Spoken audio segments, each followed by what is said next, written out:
falar a respeito de um tema muito especial, mas antes vamos ler os textos. Primeiro vamos ler João 15, versículo de número 7 e 8. Diz assim, está aí no telão, você pode me acompanhar.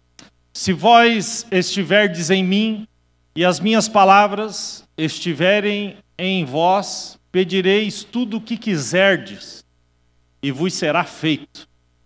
Nisso é glorificado meu Pai, que deis muito fruto, e assim sereis meus discípulos.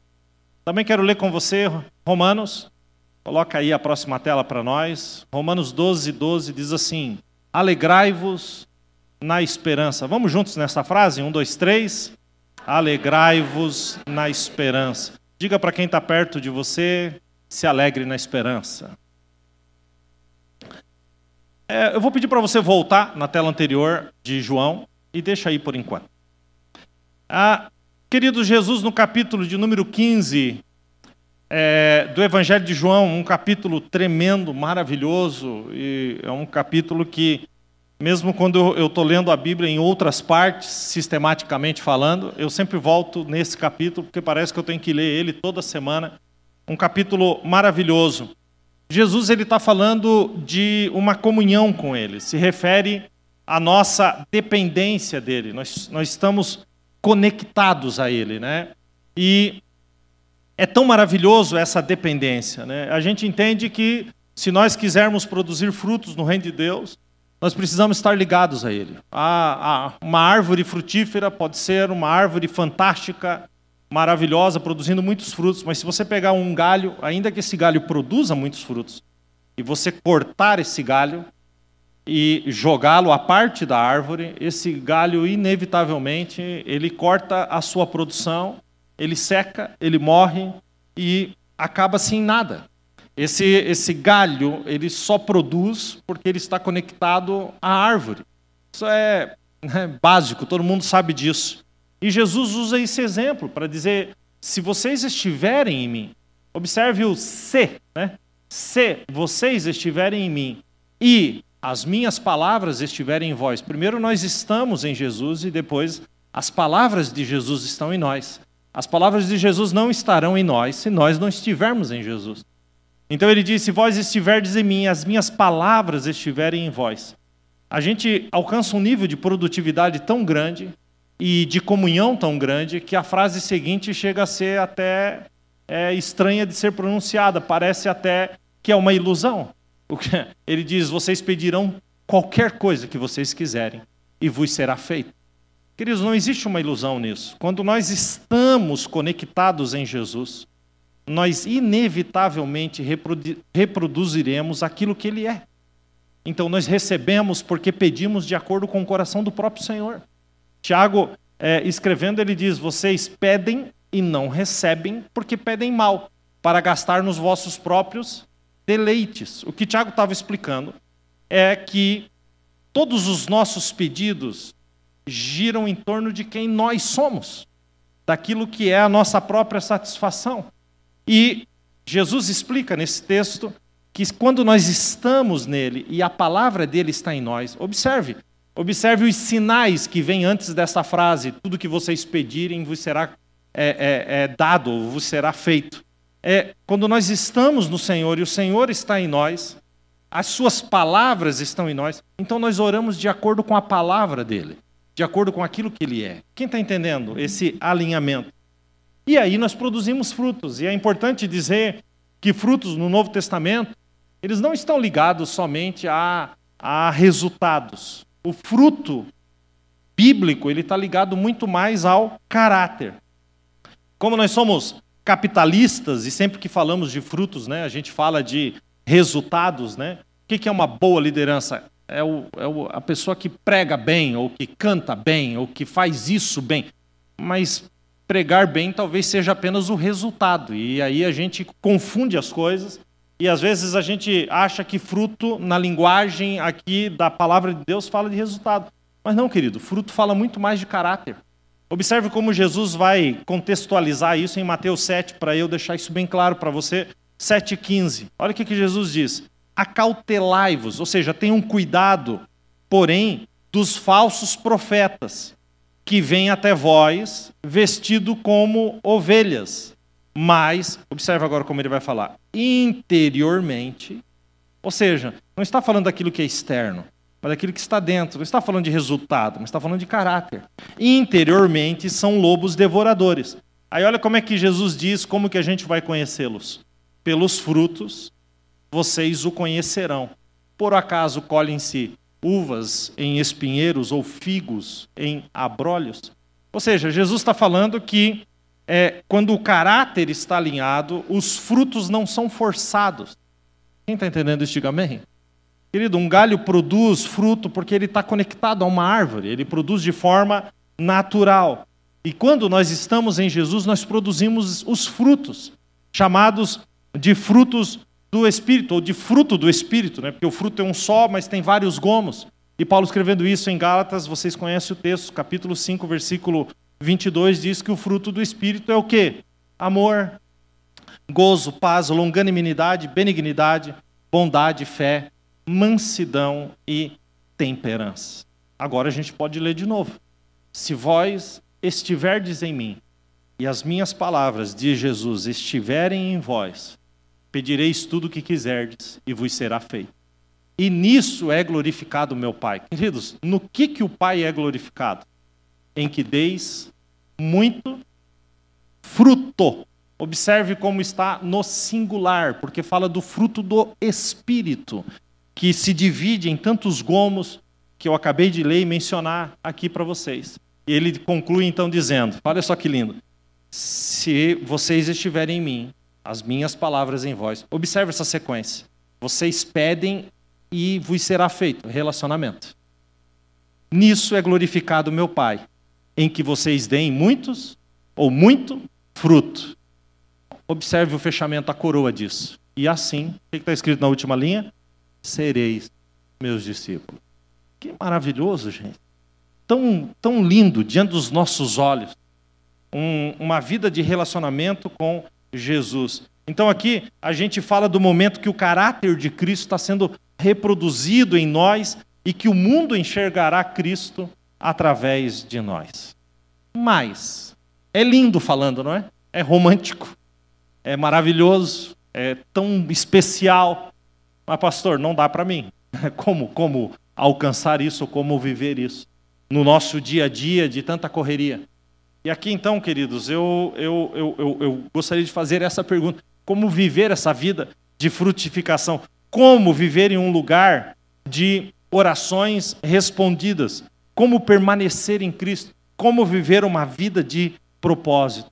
E aí então eu acredito que a resposta para isso está no outro texto que nós lemos, que ela vai pôr para nós.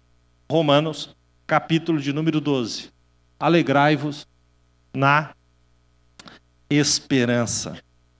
Romanos é a enciclopédia, né, do cristianismo, por causa da abrangência, e tem várias admoestações, e uma delas é tão especial. Alegrai-vos na esperança. A gente tem que ter esperança, e a nossa esperança, ela não pode ser circunstancial. Nossa esperança tem que ser fundamentada em Cristo.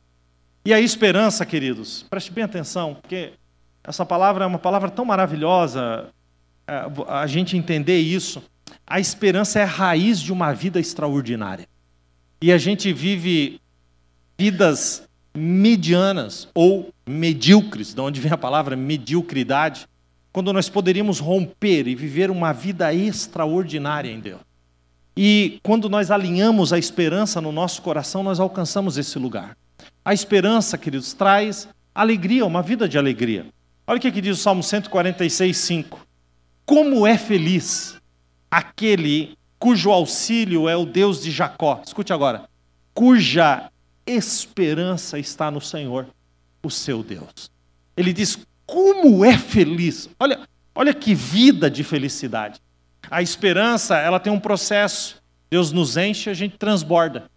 Quando a gente lê o texto de Romanos 15, 13, diz assim, que o Deus de toda esperança vos encha de toda alegria e paz por sua confiança nele, para que vocês, escute a palavra agora, transbordem em esperança. Observe, o Deus da esperança nos enche até que a gente transborde de esperança. Observe, ele não enche pela metade, não está falando de mediocridade, de mediano, mas enche a ponto de transbordar.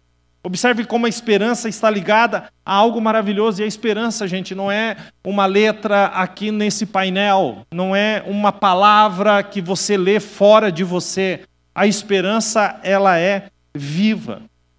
Eu acho lindo quando Pedro vai escrever, 1 Pedro, capítulo 1, versículo 3, ele diz: bendito seja o Pai de nosso Senhor Jesus Cristo, e conforme a sua grande misericórdia, ele nos regenerou para quê? Para uma viva esperança. A esperança, ela é viva. Pessoas que têm esperança, elas atraem as oportunidades.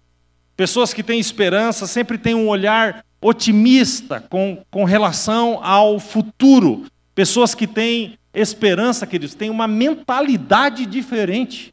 A gente reconhece logo que aquela pessoa pensa diferente quando a esperança está alinhada consigo mesmo. Em Lamentações de Jeremias, Jeremias escreve no capítulo 3, no versículo 24, algo tremendo. Ele diz assim: digo a mim mesmo. Observe como ele está alinhado com aquilo, com essa mentalidade que eu estou dizendo. Ele tinha uma mentalidade de esperança. Então ele falava com ele mesmo. Observe como está escrito em Lamentações 3 e 24. Digo a mim mesmo, a minha porção é o Senhor, portanto, nele está a minha esperança. Observe a mentalidade dele.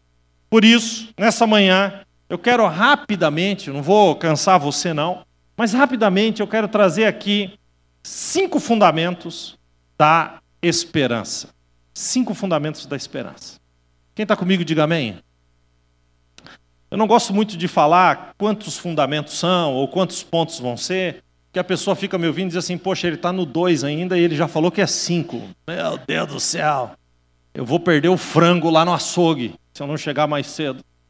Queridos, mas observe como, na verdade, hoje o fato de eu mencionar é para criar de fato uma expectativa em você, para que você perceba como a palavra esperança, ela está fundamentada em 5 coisas tremendas e que muitas vezes a gente passa desapercebido. A primeira coisa, o primeiro fundamento da esperança, queridos, é mandamento. Os mandamentos, preste bem atenção aqui, entra aqui na minha mente, para você raciocinar junto comigo. Os mandamentos são leis, princípios que devem estar em nós. Os mandamentos bíblicos são as palavras de Jesus, os seus preceitos, as suas orientações. O que nós lemos anteriormente em João 15:7 é um desses mandamentos. Se vós estiverdes em mim e as minhas palavras estiverem em vós. Isso trata-se de um mandamento. Deus trabalha, preste bem atenção, que talvez você consiga esclarecer muitas coisas a respeito da sua vida, que às vezes não acontece, porque você se perdeu em alguma coisa. Observe. Deus trabalha por meio de princípios. Deus nunca quebrará os seus mandamentos por nada nem por ninguém.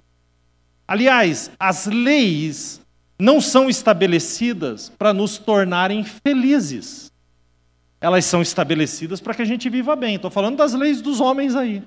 Nem toda lei que é uma lei me deixa feliz. Mas ela foi estabelecida para que a gente viva bem. Quando Deus estabelece a sua palavra, os seus mandamentos, Ele espera que a gente seja conduzido por esses princípios. E isso é maravilhoso, porque quem vive, ou quem entende isso e passa a viver, vive debaixo da bênção que a palavra, os preceitos, os ensinamentos, os mandamentos de Jesus já estabeleceu para nós. E vivemos, então, uma vida extraordinária. Observe o que o Senhor diz em Deuteronômio 28:1. Redobre a sua atenção. Olha o que Deus diz. Diz assim: e será que se vocês ouvirem a voz do Senhor teu Deus, escute agora, tendo o cuidado de guardar todos os seus mandamentos que hoje eu te ordeno. Vocês observaram a transição? Vou repetir. E será que se ouvires? Quem aqui está me ouvindo, diga amém. Mas o ouvir precisa transicionar para o guardar. E ter o cuidado de guardar. Não adianta você ouvir e não praticar, querido. Todos os mandamentos que hoje eu te ordeno, escute agora, olha isso. O Senhor teu Deus te exaltará sobre todos. E todas as bênçãos virão sobre ti e te alcançarão. Querido, é a bênção que corre atrás de você. Não é você que corre atrás da bênção. Pastor, como eu faço a bênção para que a bênção corra atrás de mim? Queridos, hoje se ouvires e guardar os mandamentos que hoje te ordeno, diz o Senhor. Observe, a bênção é um resultado. Tudo que vocês pedirem, se vocês estiverem em mim e as minhas palavras estiverem em vós, tudo que vocês pedirem vos será feito. É como se a bênção estivesse disponível. A bênção pertence a você. Ela é liberada quando você ouve e guarda a palavra de Deus. Escute, todas as bênçãos virão sobre ti e te alcançarão quando ouvires e guardares a voz do Senhor teu Deus. Aí ele começa uma lista. Eu vou citar alguns aqui, porque senão eu vou passar amanhã citando. Bendito, quem quer ser abençoado, diga amém. Bendito será na cidade. Bendito será no campo, bendito será o fruto do seu ventre. O que ele está falando? Dos nossos filhos. Bendito o fruto da terra, falando de produção, dos animais. As crias das vacas e das ovelhas serão abençoadas. Bendito será o teu cesto, falando de recurso financeiro. Bendito será a tua amassadeira. Bendito será quando você entrar. Bendito será quando você sair. Fala de relacionamento com as pessoas, com aquilo, com a vida que a gente vive. Uma vida de bênção que todos nós buscamos está quando ouvimos e obedecemos. Vivemos de acordo com os preceitos do Senhor. Eu vou dizer uma coisa para você, talvez você não goste, mas vai ouvir mesmo assim. Não reivindique nada de Deus se você não está disposto a se submeter à palavra dele. Queridos, é a palavra e a submissão à palavra que desencadeia uma série de fatores na nossa vida. Quem está entendendo isso, diga amém. Devemos amar a palavra de Deus. Salmo 130, versículo 5, o salmista diz assim: espero no Senhor com todo o meu ser, e na sua palavra eu pus a minha esperança. Observem, Salmo 119, 114, tu és o meu abrigo, ó Deus, e o meu escudo, e na tua palavra coloquei a minha esperança. Ah, pastor, eu estou passando um momento muito difícil. Não é só você que passa, todos já passamos, estamos passando ou passaremos. Mas olha o que o salmista escreveu: eu estou quase desfalecido. Salmo 119, versículo 81. Mas escuta o que ele escreve: aguardando a tua salvação, na tua palavra coloquei a minha esperança. Salmo 119, 147 diz: antes que o dia amanheça, eu me levanto e suplico pelo teu socorro. Na tua palavra, ó Deus, coloquei a minha esperança. Queridos, são as leis, os preceitos, o mandamento de Deus. Quando nós nos submetemos à palavra de Deus, nós temos o primeiro fundamento da esperança. Meu irmão, quando você está no trânsito, o trânsito tem regras. Tem ou não tem? O trabalho lá que você trabalha tem regras. Na sua casa, tem regras. Na escola onde você vai, ou na faculdade, tem regras. Todo ambiente tem um código de acesso. E existem leis naquele ambiente para que você se mantenha nesse ambiente. Se você não respeita o código de trânsito, você não é mais aceito por ele, sua carteira é suspensa. Se você não se submete às leis daquele ambiente, você se torna uma persona não grata, uma pessoa não aceita. Vou dar um exemplo: sua habilitação está vencida. Eu vou colocar vencida, não vou pôr suspensa. só vencida, para facilitar. E você sabe que você tem que renovar a sua habilitação. E você vai procrastinando isso, deixando isso para frente. E aí você sabe que está errado. Aí você faz uma curva aqui na cidade, numa rua, quando você entra, dá de cara com uma blitz. E o policial parece que fixou os olhos nos seus olhos. Né? Houve uma atração.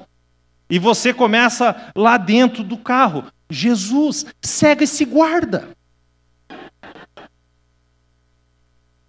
Jesus põe, cega, Senhor, esse guarda agora. Cega esse guarda. Depois que eu passar, devolve a visão.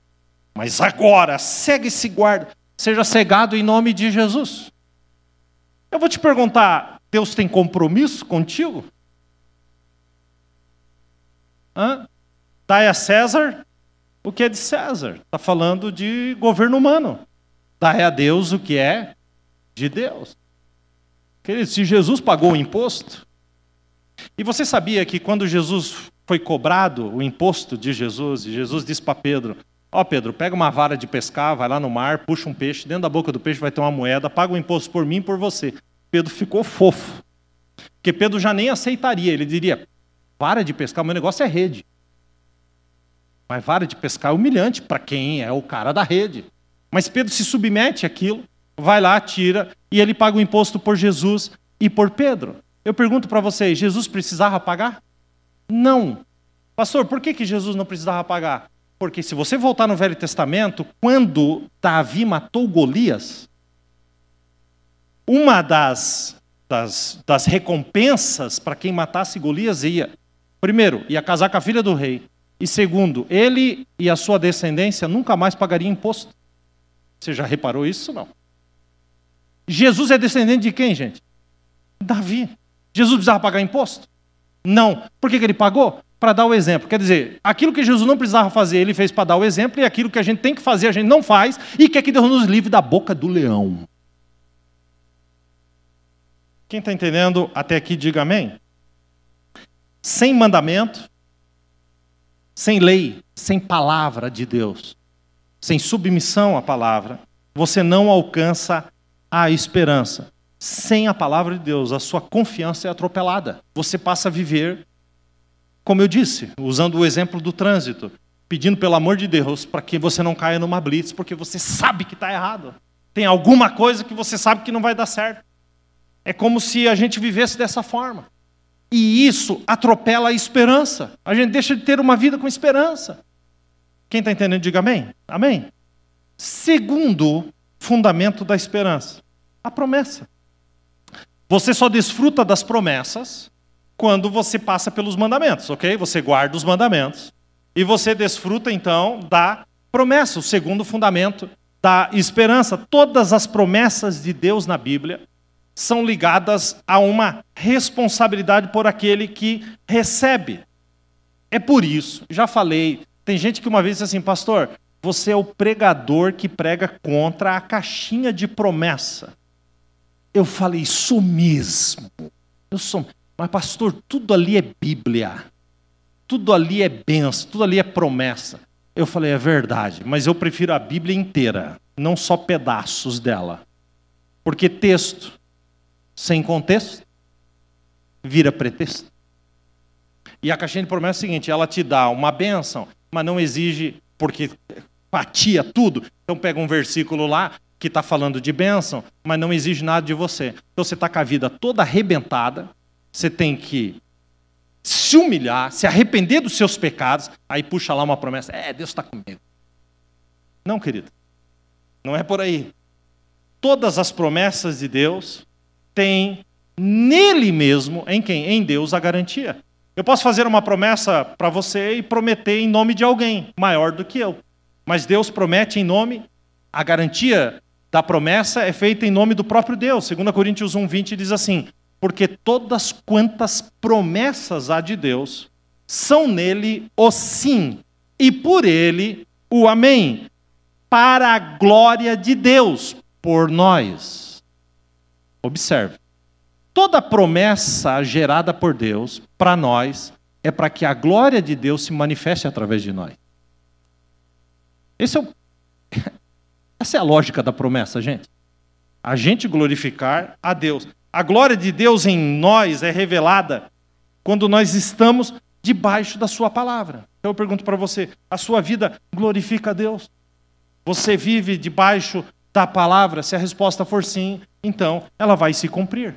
Observe aqui o que é promessa e responsabilidade na Bíblia. Preste bem atenção. Olha o que Deus vai falar em 2 Crônicas quando o templo fica pronto. Capítulo de número 7, 15 e 6. Olha o que Deus vai falar a respeito da igreja. Agora estarão abertos os meus olhos e atentos os meus ouvidos à oração desse lugar. Rapaz do céu. Aí Deus continua e diz, porque agora eu escolhi esse lugar e santifiquei esta casa para que o meu nome esteja nela perpetuamente. E nela estarão fixos os meus olhos e o meu coração todos os dias. Querido, que promessa é essa? Isso é bênção demais. Mas observe a continuação do texto.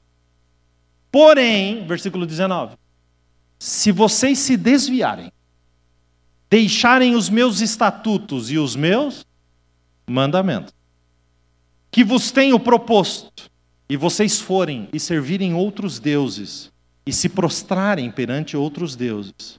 Escute agora. Então, eu os arrancarei da minha terra que lhes dei, e lançarei da minha presença essa casa, que consagrei ao meu nome, e farei que ela seja provérbio e zombaria entre os povos. Ou seja, Deus faz uma promessa e põe uma responsabilidade sobre ela. Quem está entendendo? Aí os caras vêm e dizem assim, pastor, quem tem promessa de Deus não morre. Já ouviu essa frase? Não. Já ouviu? Talvez você não tenha ouvido, mas que já cantou, já cantou. Me diga onde está escrito isso na Bíblia. Você não morre, querido, se você estiver debaixo da palavra de Deus, então a promessa se cumpre. Mas se você sair debaixo da palavra, porque toda promessa é atrelada a uma responsabilidade. Se você não cumprir a sua responsabilidade, Deus não tem compromisso com você. E eu provo isso, porque nesta casa de oração, a glória de Deus desceu a ponto dos sacerdotes não ficarem em pé. E o que aconteceu com esse templo? Quem lembra? Nabucodonosor entrou lá. Levou todo o povo preso para a Babilônia, os que não matou, e destruiu aquele templo. Quem está entendendo? E quando Jeremias foi profetizar que Deus faria isso, o povo não acreditou, porque disse o quê? Quem tem promessa de Deus, não morre. Não, nunca isso vai acontecer, porque Deus disse que o nome dele estaria sobre essa casa. Como é que você está falando que essa casa vai ser destruída? Porque foi Deus que disse. E eu digo para você, foi Deus mesmo? Mas o povo cumpriu a parte dele, a responsabilidade? Não. Eu sei que é difícil, queridos, às vezes ouvir algumas coisas, mas preste bem atenção. O teu direito à promessa, o teu direito de acesso à promessa, termina na tua responsabilidade.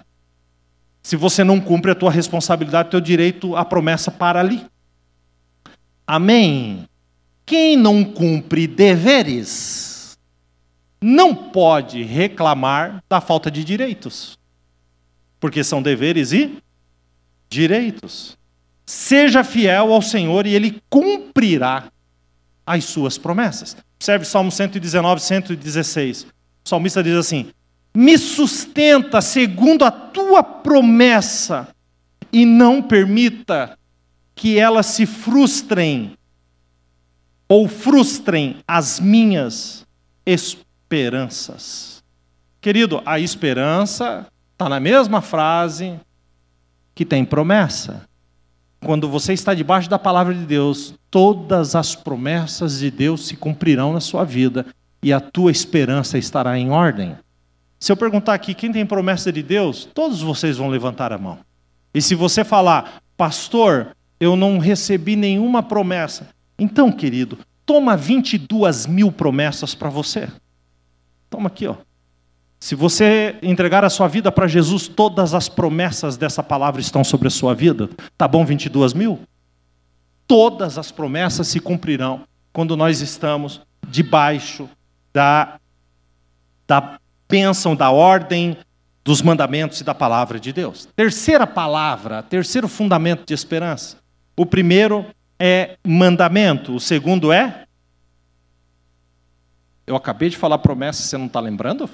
Como é que você vai lembrar dessa pregação amanhã? Primeiro é mandamento, a segunda é promessa. Diz para quem está perto, eu sabia, eu que não quis falar.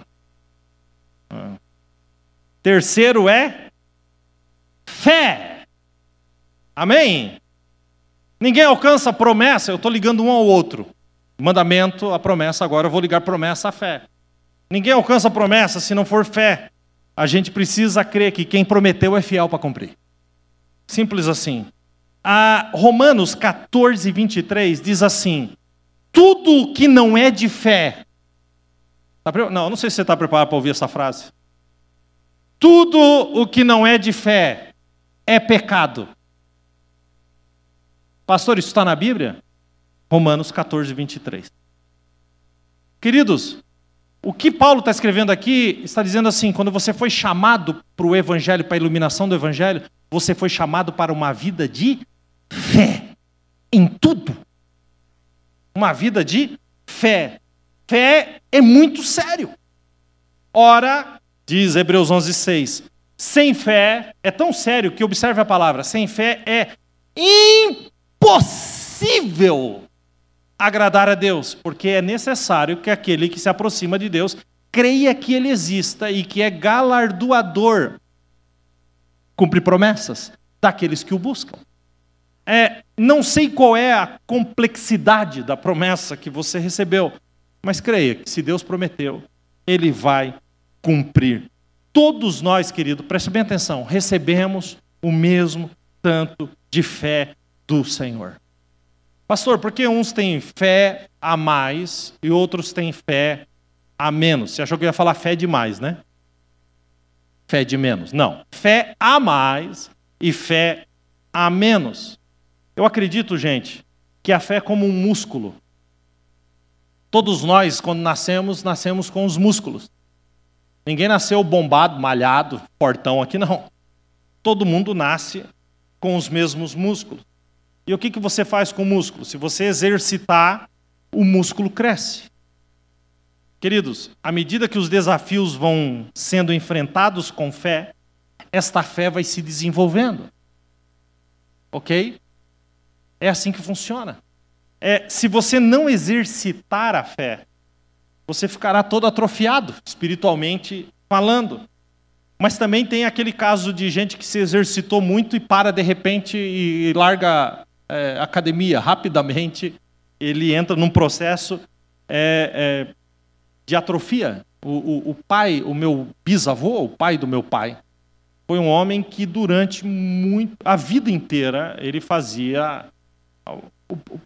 Ele amava bicicleta, ele andava de bicicleta para cima e para baixo, longas distâncias, mas não era com um copinho de água, capacetinho, marcha.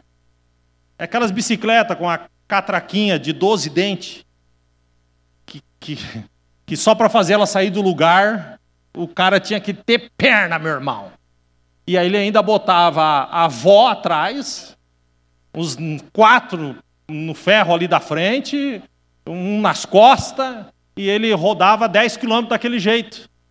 Quando meu bisavô pisava no chão, meu Deus do céu, era cano para todo lado que saltava. Era uma coisa. Mas ele teve uma enfermidade. E ele fez isso até pouco antes de ficar enfermo, e dessa enfermidade ele morreu. Mas quando ele ficou enfermo e foi para a cama, rapidamente, primeira coisa que aconteceu, uma atrofia seríssima nas pernas. Foi atrofiado a ponto de as pernas dele praticamente terem sido quebradas para colocar ele no caixão. E aquela atrofia foi porque ele, a vida inteira, aquelas pernas eram muito usadas, digamos assim, fortalecidas. E de repente parou e isso gerou uma atrofia seríssima no final da sua vida. Amém? Por isso que eu não ando de bicicleta. Mas, vocês estão entendendo isso? Agora, né? Ô Leandro, desculpa essa, tá? O Leandro ali, gente, ele posta lá 52 quilômetros. Só de eu ver aquele risco, eu digo, Jesus, tem misericórdia. Pastor Robson também, tá, gente? Tem mais alguém aqui? Não precisa se manifestar. Por isso, queridos, que muitos de nós vivemos atribulados. Pega um cara que não se exercita e faz ele correr aí 200 metros, 300 metros. Lá no Restauração Day a gente vê esses caras. O cara dá um pique lá Por quê? Porque não está preparado para aquilo. Então o que acontece? Gera uma tribulação. Uma vida sem fé exercitada é uma vida atribulada. Observe Tiago, capítulo de número 1, e vai contextualizar o que eu estou dizendo. Meus irmãos, considerem, ele escreve, por motivos de grande alegria, o fato de passarem por diversas provações. Por que ele está escrevendo isso? Como assim eu me alegrar com as provações? Quanto mais provação, mais a minha fé é exercitada. Olha o que ele diz na continuação. Pois vocês sabem que a prova da vossa fé produz perseverança. Olha que coisa tremenda. Uma coisa puxa a outra. A provação desenvolve a fé. A fé desenvolve a perseverança. E a perseverança desenvolve a maturidade. Quem está entendendo, diga amém. Mas eu quero falar sobre a quarta palavra. Eu já falei sobre mandamento, sobre esperança e sobre fé. Quero falar sobre o quarto. Esperar. Esse talvez seja o mais complicado. Observe Salmo 5,3. De manhã ouve, Senhor, o meu clamor, de manhã te apresento a minha oração. Escute agora. E aguardo com esperança. Salmo 119, versículo 81 diz assim: estou quase desfalecido aguardando a tua salvação, mas na tua palavra depositei a minha esperança. Vou repetir, estou quase desfalecido aguardando. Deus tem um tempo determinado para fazer o que Ele prometeu. E quando Ele faz, Ele cumpre. E é aqui que está o nosso problema. Porque nós enxergamos somente o agora e o aspecto físico. Mas Deus conhece o presente, o passado e já escreveu o nosso futuro. Quem é a pessoa para te explicar melhor o último capítulo de um livro? O autor daquele livro. Quem é a melhor pessoa para te explicar a tua espera? O autor da sua vida. Quando nós olhamos a palavra de Deus, Eclesiastes 3:1 diz assim: tudo tem um tempo determinado, e há tempo para todo o propósito debaixo do céu. Olha o que Paulo vai escrever em 2 Tessalonicenses 3:5. Ora, o Senhor encaminha os vossos corações no amor de Deus e na paciência de Cristo. Levante a sua mão. Receba paciência. Glória a Deus. Pastor, por que eu preciso receber a paciência? Vou te responder com Hebreus 10:36. Porque necessitais de paciência, para que depois de haverem feito a vontade de Deus, alcancem a promessa. Que coisa maravilhosa, queridos. Como uma coisa se conecta à outra. Hebreus 12:1, o escritor escreve um textuário lindo da Bíblia Sagrada. Ele diz assim: portanto nós, que estamos rodeados de uma tão grande nuvem de testemunhas, deixemos para trás todo embaraço e pecado que tão de perto nos rodeia. Escute agora. E corramos com paciência a carreira que nos está proposta, olhando para Jesus, autor e consumador da nossa fé. Quem entendeu isso, diga amém. Tenho a impressão, queridos, que quando a gente está ansioso demais pela resposta, Deus não responde. É só uma impressão, mas eu tenho essa impressão. Parece que a gente está tão afoito com algumas coisas, queremos colocar Deus na pressão que a gente está. Né? A gente está dentro de uma panela de pressão e a nossa oração não é Deus me tira daqui, é Deus vem aqui para dentro para tu sentir que o negócio está doido. Faz alguma coisa. Eu tenho essa impressão. E quando nós descansamos em Deus, parece que chega o melhor. Parece que a gente perdeu tantas coisas. As coisas que te dão esperança, queridos, são o combustível para você esperar. Eu vou ler um texto aqui que você sabe até já que eu vou ler ele. Está lá em Lamentações 3:21, diz assim: quero trazer à memória aquilo que me traz esperança. Observem como uma coisa conecta a outra. Agora observem o resto do texto. Porque a gente ama recortar a Bíblia. Mas olha o resto. As misericórdias do Senhor são a causa de nós não sermos consumidos, porque as suas misericórdias se renovam a cada manhã. Grande é a sua fidelidade. Quem conhece esses versículos, diga amém.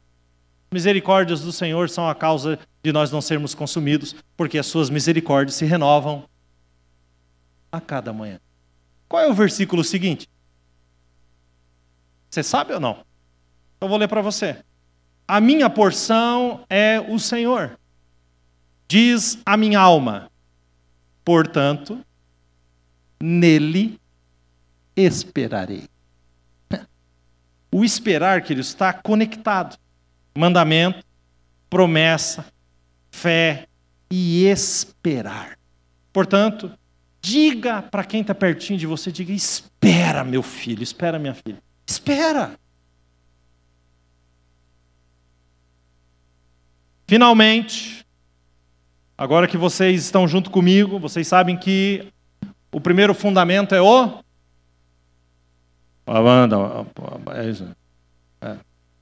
mandamento. O segundo, terceiro, quarto e o quinto. Diga comigo: milagre. Oh, que coisa tremenda. Fundamento da esperança. Escute bem o que eu vou lhe dizer. Deus nunca vai lhe deixar sem um milagre. Nunca. Pode não ser na direção da espera o seu milagre, mas nunca será menor do que você pensa. Porque Deus é capaz de fazer infinitamente mais, além de tudo aquilo que pedimos ou pensamos, conforme o seu poder que opera em nós. Oh, que coisa tremenda. A esperança, queridos, a esperança sempre tem um milagre. Sempre tem um milagre, é um dos fundamentos dessa esperança. Lembram da árvore comentada em Jó capítulo 14, versículo 7? Porque para a árvore, pelo menos há esperança. Se ela for cortada, torna a brotar e dará muitos frutos. Queridos, há um milagre para aqueles que esperam. Então, eu posso lhe dizer que o seu milagre vai acontecer. Tem uma frase que eu montei aqui, os 5 fundamentos da esperança. Coloca para mim lá, querida, por favor. Não, uma outra frase. Tem aí? Isso. Escute lá. Os 5 fundamentos na mesma frase. Se você está debaixo dos mandamentos, agarrado à promessa, com sua fé em ação, esperando no Senhor, então o seu milagre vai acontecer. E a sua esperança está estabelecida para a glória de Deus. Se vós estiverdes em mim, e as minhas palavras estiverem em vós, pedireis tudo o que quiserdes, e vos será feito. É interessante, né, que para Deus fazer o milagre, parece que a primeira coisa piora. Esses dias, procurado por uma pessoa, essa pessoa disse para mim: pastor, o senhor já conheceu alguém lascado? Eu falei: já. Aí ele falou assim: eu sou PhD nisso aí. Eu estou tão lascado, e se eu contar a minha história para o carroceiro, o cavalo chora.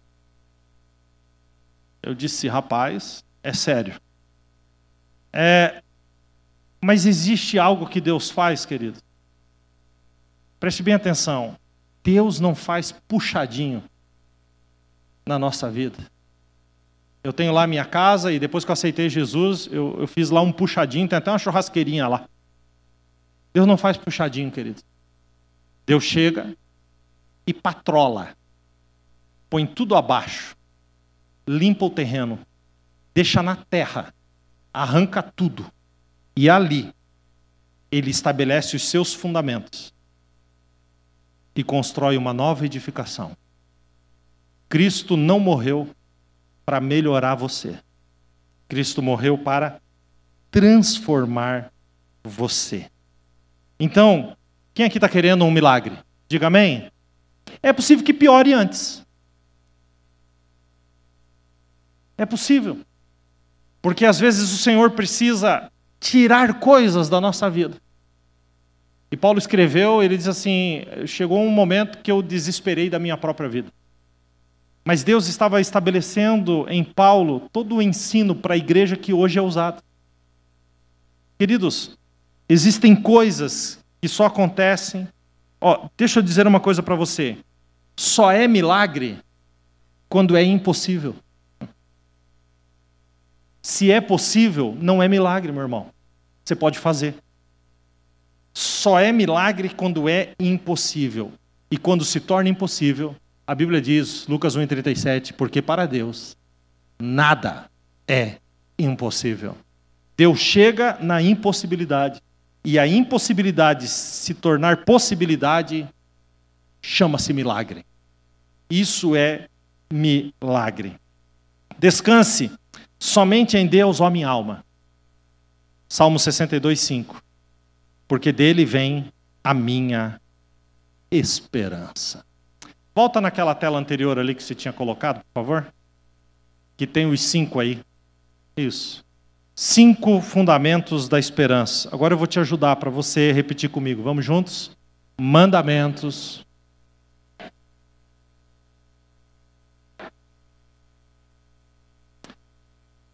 Finalmente eu quero terminar. E vou terminar com isso. Eu quero terminar... Coloca o alegrai-vos na esperança aí. Eu quero terminar com você nessa manhã chuvosa. Agora começou a chover mais. Eu ia parar, eu acho que eu vou pregar mais uma meia hora então. Porque não tem como você ir embora. Amém? Mas queridos, preste bem atenção. Eu quero terminar dizendo que nós falamos aqui sobre os fundamentos da esperança. Mas lá no começo da pregação, da palavra dessa manhã, eu dei um spoiler para você. E eu disse que a esperança é viva. Eu quero terminar dizendo que a esperança não só é viva, que a esperança é uma pessoa. A esperança é Jesus. E eu provo isso para você com 1 Timóteo 1,11. Paulo escreve assim, ele está se apresentando, ele escreve assim, Paulo, apóstolo de Jesus Cristo, por ordem de Deus, nosso Salvador. Escute agora. E de Cristo, que é a nossa esperança. Cristo é a nossa esperança. Hebreus 6,19 diz assim, temos a esperança como uma âncora na alma, firme e segura, que adentrou o interior do véu. Quem adentrou o interior do véu? Jesus, quando morreu. Ele é a nossa esperança. Esperança, queridos, não é uma palavra num telão de uma igreja. Esperança tem fundamentos, porque essa esperança ela é viva. Jesus, ele é vivo. E se você quer começar de uma forma correta, estabelecendo uma vida de esperança, alcançando os fundamentos dessa esperança, estabeleça Jesus sobre a sua vida, sobre a sua casa, sobre a sua família. O nome de Jesus carrega a complexidade, tudo aquilo que a esperança é. E a Bíblia diz assim, Cristo em vós, esperança de glória. Quando Cristo está em nós, nós vivemos uma vida extraordinária. Porque nós não esperamos somente aquilo que vemos, mas esperamos aquilo que não vemos. Essa é a fé que fez Abraão ter esperança. E a esperança de Abraão, ela foi passada de gerações. E ela nasceu em Belém. Viveu entre nós. Os homens mataram a esperança. Mas a esperança ressuscitou. E às vezes alguém me pergunta: pastor, está acontecendo tanta coisa no mundo, será que tem esperança para o mundo? Será que tem esperança para o Brasil? E eu digo: queridos, a minha esperança, ela não é circunstancial, não é de fora para dentro, mas é de dentro para fora. Porque como Paulo escreveu: vivo não mais eu, mas Cristo vive em mim. Então a minha esperança está onde? Está de dentro para fora. Quando nós nos submetemos, queridos, à palavra de Deus, aos mandamentos do Senhor, quando nós cremos nas suas promessas, quando a nossa fé está estabelecida no Senhor, quando temos paciência de esperar, porque Deus não é um botão de um interruptor que eu acendo e desligo. Deus é vivo e Deus já está no seu futuro. Quando eu tenho capacidade de esperar, mas eu só consigo esperar porque eu tenho a palavra de Deus que me conforta, porque eu tenho as promessas dele sobre a minha vida e porque eu tenho fé de que ele faz o melhor para mim. Então eu vivo uma vida de milagres. Os milagres acontecem. E o que é, pastor, o milagre? Milagre é tudo aquilo que é impossível. Talvez até um milagre na sua vida não seja milagre para mim, porque pode ser algo que seja possível para mim, é impossível para você, ou vice-versa. Vivo então uma vida extraordinária, e eu consigo então, como o sol que brilha, ser a luz do mundo. E o que é que o mundo precisa? De pessoas na rua, cheias de esperança, proclamando que Jesus é a esperança. A esperança lá no seu trabalho não é algo que acontecerá externamente falando. A esperança está em você. Você é a esperança do seu trabalho. Jesus é a esperança daquele lugar. A esperança na sua família é você, porque Jesus está em você, dentro da sua família. A esperança, queridos, deste mundo são os discípulos, porque nisso vocês serão os meus discípulos. Os discípulos de Jesus caminhando nas ruas, nos comércios, nos estabelecimentos comerciais e públicos, cheio de esperança. Uma esperança viva, queridos.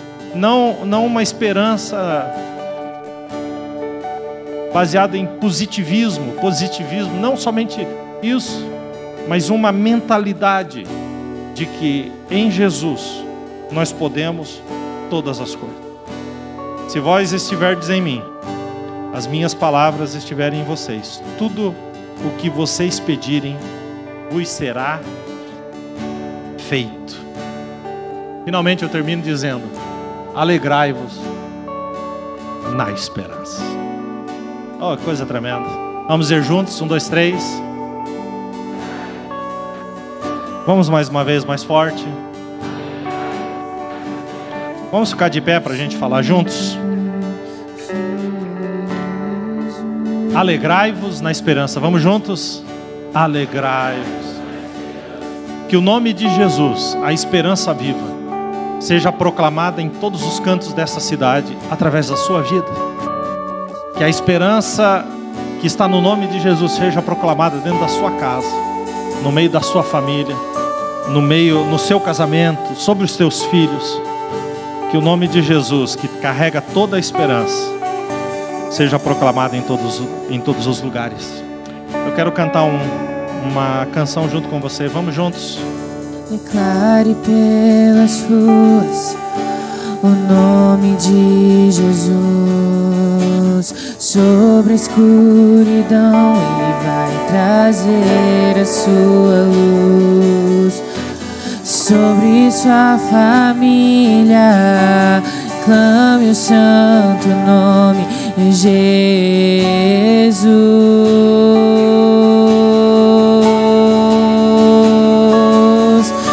Declare pelas ruas o nome de Jesus. Vamos juntos.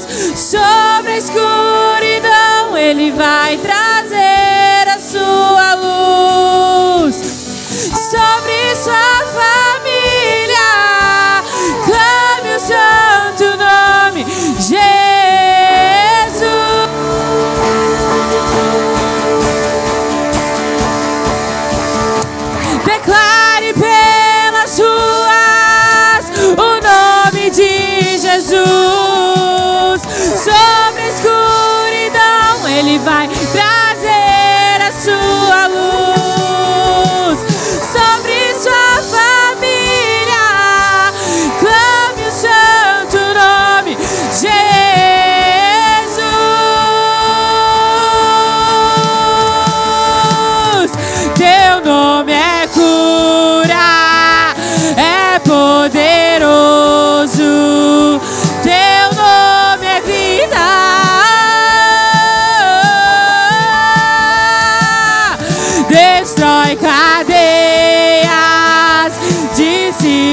as trevas, vem incendiar.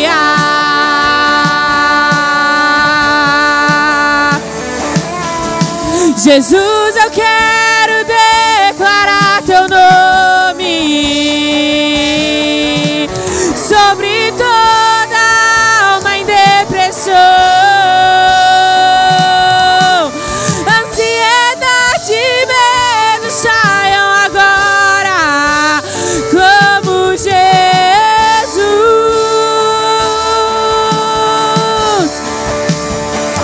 Teu nome é cura, é poderoso. Teu nome é vida.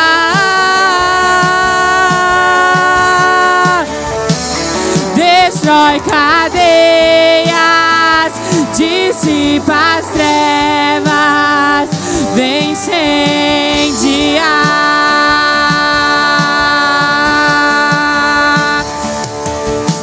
Declare pelas suas o nome de Jesus. Sobre a escuridão Ele vai trazer a sua luz. Sobre sua família clame o santo nome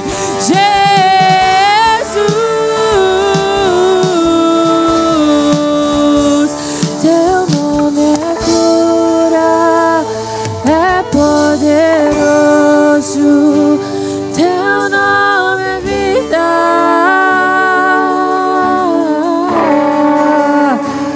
Destrói cadeias, dissipa as trevas, vem incendiar.